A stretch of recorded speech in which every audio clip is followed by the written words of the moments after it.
नवम श्रेणी भौतिक विज्ञान द्वितीय अध्यायर भाग 18 आम प्रश्न नंबर 4 रु आलोचना करी आरंभ करवा।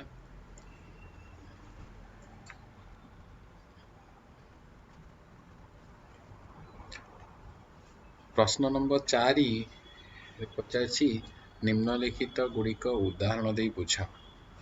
पृक्त द्रवण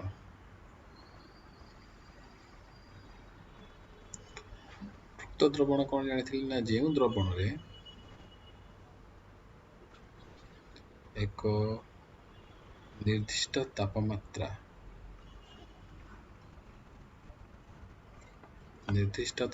रे कौन हुए एक निर्दिष्ट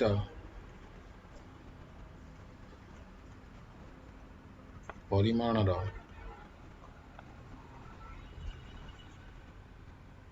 द्रव्य एक निर्दिष्ट परिमाणर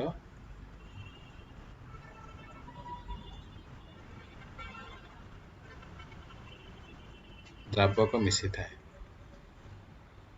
द्रावक द्रवीभूत हो पारे।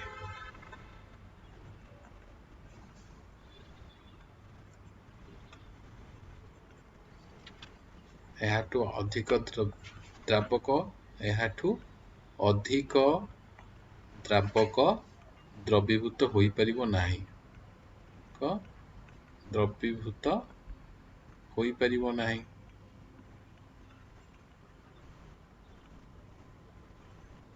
एई भली जो द्रवणटी हम ताको कहबा आमे कोन ए द्रवण कहबा ए द्रवण को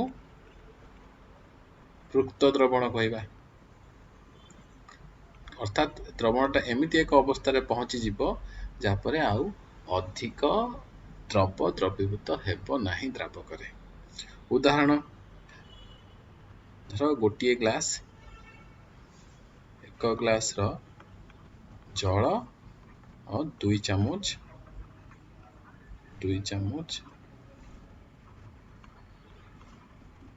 लूण। साधारण तापमात्रा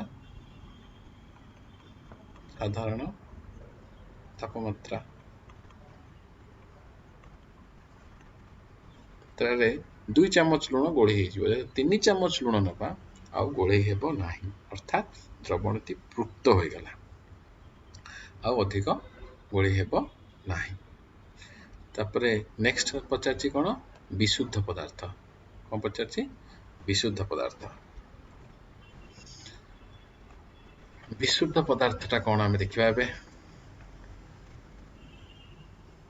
एटा लिखैथि ताको देखिबा। विशुद्ध पदार्थ अर्थात जो पदार्थ रे केवल गोटे प्रकार रो आमे पदार्थ पाइबा ताको कहबा आमे विशुद्ध पदार्थ। विशुद्ध पदार्थ जेपरि कि आमे देखिथिले दीटा प्रकार कोन कोन ना केवल मौलिक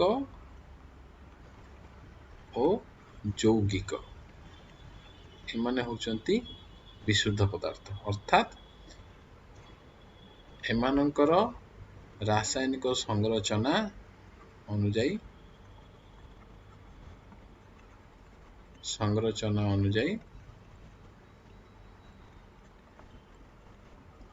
केवल गोटे प्रकार पदार्थ हमें पाइबा।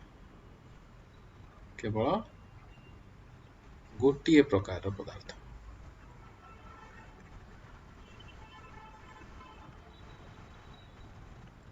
एमानकर कोन एमाने एक निर्दिष्ट तापमात्रा रे अंकर गणनांक वा स्फुटनांक होइथाय। उदाहरण जेपरि लोहा गोटे विशुद्ध पदार्थ। बरफ गोटे विशुद्ध पदार्थ। अर्थात एहार संरचना अनुसार इतरे केवल बरफ भांगिले से केवल बरफ ही कणिका मिलिबो। लोहा भांगिले केवल लोहार कणिका मिलिबो। लोहा गोटे मौलिक बरफ गोटे यौगिक गोटे विशुद्ध पदार्थ। नेक्स्ट प्रश्न पचाछि कलॉइड।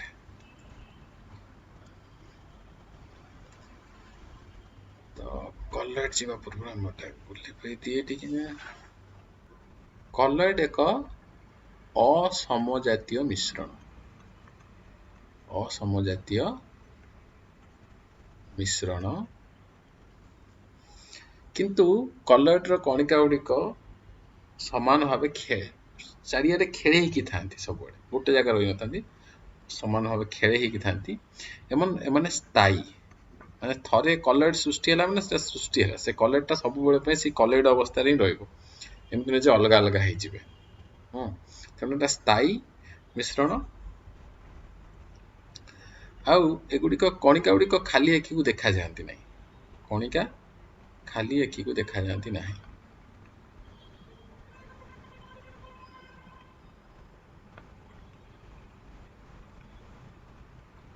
ଦେଖାଯାଆନ୍ତି ନାହିଁ। ଯେଉଁଟା ଆ ଭିତରେ ଦ୍ରବୀଭୂତ ହୁଏ ତାକୁ ବିକ୍ଷେପିତ ପ୍ରାବସ୍ଥା କହନ୍ତି। କଣ କହନ୍ତି? ବିକ୍ଷେପିତ ପ୍ରାବସ୍ଥା। ଆଉ ଯାହା ମଧ୍ୟରେ ହୁଏ ସେଟା କୁହନ୍ତି ବିକ୍ଷେପଣ ମାଧ୍ୟମ। ଅର୍ଥାତ୍ ଧର ମନେ କରାଯାଉ କ୍ଷୀର ଆଉ ଜଳର ଯୋଉ ମିଶ୍ରଣ ହୁଏ, କ୍ଷୀର ଆଉ ଜଳ ମିଶିଲେ କ୍ଷୀରଟା ହେବ ବିକ୍ଷେପିତ ପ୍ରାବସ୍ଥା, ଜଳ ହେବ ବିକ୍ଷେପଣ ମାଧ୍ୟମ ଏବଂ କ୍ଷୀର ଜଳର କଲଏଡ୍ ସୃଷ୍ଟି ହେବ। ଆଉ କଲଏଡ୍ର କଣିକା ଖାଲି ଆଖିକୁ ଦେଖାଯାଆନ୍ତି ନାହିଁ, କିନ୍ତୁ ସେଗୁଡ଼ିକ ଆଲୋକର କଣିକା ଠାରୁ, ଆଲୋକ ରଶ୍ମି ଠାରୁ ଆକାର ଠାରୁ ବଡ଼ ହୋଇଥିବାରୁ ଏମାନେ ଟିଣ୍ଡାଲ ପ୍ରଭାବ ସୃଷ୍ଟି କରନ୍ତି। ଟିଣ୍ଡାଲ ପ୍ରଭାବ। କଣିକା ଗୁଡ଼ିକ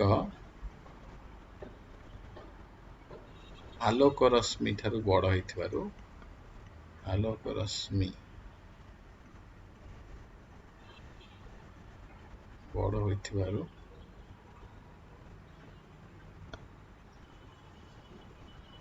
ଟିଣ୍ଡାଲ ପ୍ରଭାବ ସୃଷ୍ଟି କରନ୍ତି।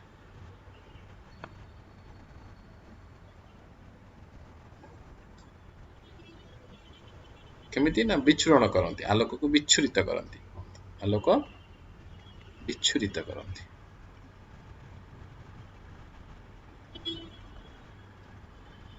ଏବଂ ଟିଣ୍ଡାଲ ପ୍ରଭାବ। ଉଦାହରଣ ଦେଖିଲେ କ୍ଷୀର ଆଉ ଜଳର ମିଶ୍ରଣ ହେଉଛି ଏକ କଲଏଡ୍। ନେକ୍ସଟ ପ୍ରଶ୍ନ ପଚାରୁଛି ସସ୍ପେନ୍ସନ। ସସ୍ପେନ୍ସନ ମଧ୍ୟ ଗୋଟେ ଅସମଜାତୀୟ, ଏଟା ଗୋଟେ ଅସମଜାତୀୟ ମିଶ୍ରଣ। ଆଉ ଏଟା ଗୋଟେ ଅସ୍ଥାୟୀ ମିଶ୍ରଣ। ଅର୍ଥାତ୍ କଣ ଅସ୍ଥାୟୀ ମିଶ୍ରଣ? ନା ଏଗୁଡ଼ିକର ଯୋଉ ଦ୍ରାବକରେ ଦ୍ରବୀଭୂତ ହୁଏ ନାହିଁ। ଦ୍ରବଟା ଦ୍ରାବକରେ ଦ୍ରବୀଭୂତ ହୁଏ ନାହିଁ, ଭାସିକି ରୁହେ।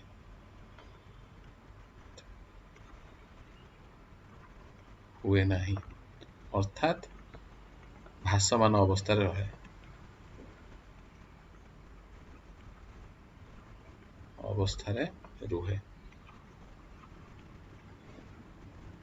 ତେଣୁ କଣ ହୁଏ ନା କିଛି ସମୟ ପାଇଁ ଛାଡ଼ିଦେଲେ ଏଗୁଡ଼ିକ ତଳେ ବସିଯାଏ, ଅବକ୍ଷେପିତ ହେଇଯାଏ। ଯେପରିକି ଧର ଜଳ ଓ ଅଟା ଗୁଣ୍ଡ କଣ ହବ ନା ଏଇ ଯୋଉ ମିଶ୍ରଣ ହେଲା ଏଟା ସସ୍ପେନ୍ସନ। ଏଟା ଗୋଟେ ସସ୍ପେନ୍ସନ। ଆଉ ଇଏ କଣ ନା ଦ୍ରବଟା ଭାସମାନ ଅବସ୍ଥାରେ ରହିଲା, ଆଉ ଛାଡ଼ିଦେଲେ ଏଟା ତଳେ ବସିଯିବ। ବସିଗଲେ କଣ ହେଲା, ଜଳ ଆଉ ଅଟା ପୁରା ଅଲଗା ହେଇଗଲା। ତେଣୁ ଏଟା ସ୍ଥାୟୀ ନୁହେଁ, ଦ୍ରବଣଟା ବା ମିଶ୍ରଣଟା ସ୍ଥାୟୀ ନୁହେଁ। ଅର୍ଥାତ୍ ଅସ୍ଥାୟୀ ମିଶ୍ରଣ ଆଉ ଅସମଜାତୀୟ। ଅସମଜାତୀୟ ଅର୍ଥାତ୍ ଗୋଟିଏ ଜାଗାରୁ ଆଣିଲେ ଜଳ ଏବଂ ଅଟାର ମିଶ୍ରଣକୁ କୋଉଠି ଅଧିକ ଅଟା କୋଉଠି ଅଧିକ ଜଳ ପାଇବା। ତେଣୁ ଏଟା ଅସମଜାତୀୟ ମିଶ୍ରଣ ଅଟେ। ତେଣୁ ଆମେ ବୁଝିଲେ ପୃକ୍ତ ଦ୍ରବଣ, ବିଶୁଦ୍ଧ ପଦାର୍ଥ, କଲଏଡ୍ ଆଉ ସସ୍ପେନ୍ସନ। ପ୍ରଶ୍ନ ନମ୍ବର 4 ଗଲା। ତା ପ୍ରଶ୍ନ ନମ୍ବର 5କୁ ଯିବା। ପ୍ରଶ୍ନ ନମ୍ବର 5ରେ କହିଛି ନିମ୍ନଲିଖିତ ପ୍ରତ୍ୟେକକୁ ସମଜାତୀୟ ଓ ଅସମଜାତୀୟ ମିଶ୍ରଣ ଭାବେ ଶ୍ରେଣୀ ବିଭାଗ କର। ସମଜାତୀୟ ମିଶ୍ରଣ ଅର୍ଥାତ୍ ମିଶ୍ରଣର ସଂରଚନା ତାର ପ୍ରତ୍ୟେକ ଜାଗାରେ ସମାନ। ଧର ଚିନି ପାଣି ବା ଲୁଣ ପାଣି ଯେଉଁ ମିଶ୍ରଣ ଯେଉଁଠୁ ଆଣିବା ସେ ଚିନି ପାଣିଟା ମିଠା ଲାଗିବ, ସମାନ ଭାବେ ମିଠା ଲାଗିବ, ଲୁଣ ପାଣି ସମାନ ଭାବେ ଲୁଣି ଲାଗିବ। କିନ୍ତୁ ବାଲି ବା ଲୁହାର ଗୋଟେ ମିଶ୍ରଣ ଭାବେ ଆଣିବା ସେମାନେ କେବେ ସମାନ ପାଇବାନି, କେଉଁଠି ଅଧିକ ବାଲି କେଉଁଠି ଅଧିକ ଲୁହା ପାଇବା। ତେଣୁ ସେହି ହିସାବରେ ଆମେ ଦେଖିବା ଏଇ ଏକ୍ଜାମ୍ପଲ କାହାକୁ ସମଜାତୀୟ ଅସମଜାତୀୟ କରିବା। ସୋଡ଼ା ପାଣି ଗୋଟିଏ ସମଜାତୀୟ ମିଶ୍ରଣ, ଅର୍ଥାତ୍ ସୋଡ଼ା ପାଣି ଯେକୌଣସି ଜାଗାରୁ ତାଙ୍କର ମିଶ୍ରଣଟାକୁ ଆଣିଲେ, ଗୋଟେ ଜାଗାରେ ଧର ନେଇଛନ୍ତି ଗ୍ଲାସରେ, ସେ ସୋଡ଼ା ପାଣିର ସଂରଚନା ସବୁଆଡ଼େ ସମାନ ପାଇବା। ତେଣୁ ସମଜାତୀୟରେ କିଏ କିଏ ରହିଲେ? ସୋଡ଼ା ପାଣି। ଆଉ ଅସମଜାତୀୟରେ ଦେଖିବା, ଅସମଜାତୀୟରେ କାଠ ଏକ ଅସମଜାତୀୟ ମିଶ୍ରଣ। ବାୟୁ ଏକ ସମଜାତୀୟ ମିଶ୍ରଣ, କାରଣ ତାର ଯେଉଁ ଜାଗାରୁ ବାୟୁ ଆଣ ତମେ 78% ପାଇବା ଆମେ ଯବକ୍ଷାରଜାନ, 21% ପାଇବା ଅମ୍ଳଜାନ ଏବଂ ନିର୍ଦ୍ଦିଷ୍ଟ ପରିମାଣର 0.03% ପାଇବା ଆମେ ଅଙ୍ଗାରକାମ୍ଳ। ମାଟି ମଧ୍ୟ ଅସମଜାତୀୟ ମିଶ୍ରଣ। ଏ ଯେଉଁ ମିଶ୍ରଣରେ କିଛି ତାଙ୍କର ସଂରଚନା କିଛି ସମାନ ନଥାଏ। ଭିନେଗାର ହବ ଏକ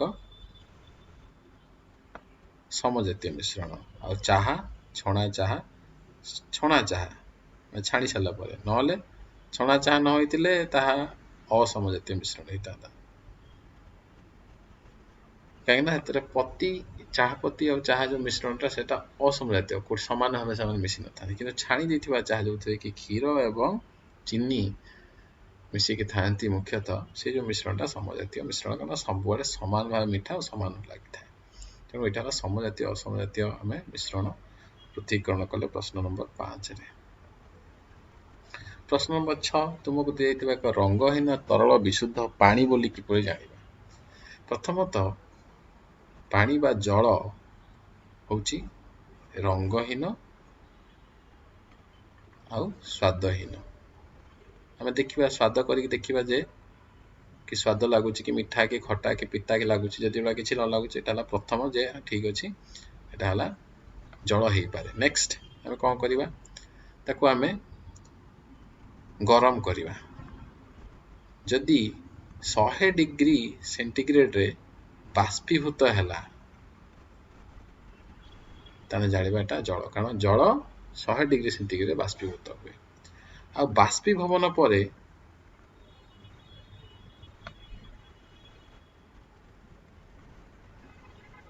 କିଛି ଯଦି ଅବଶେଷ ନ ରୁହେ, ଅର୍ଥାତ୍ ଏହା ଶୁଦ୍ଧ, ଅର୍ଥାତ୍ ଏହା ସହିତ କିଛି ମିଶିନି, এটা କେବଳ ଗୋଟିଏ ପ୍ରକାର ପଦାର୍ଥ, ସେଟା ହେଉଛି ପାଣି। ଆଉ କ'ଣ କରିବା ନା ତାକୁ ଥଣ୍ଡା କରିବା।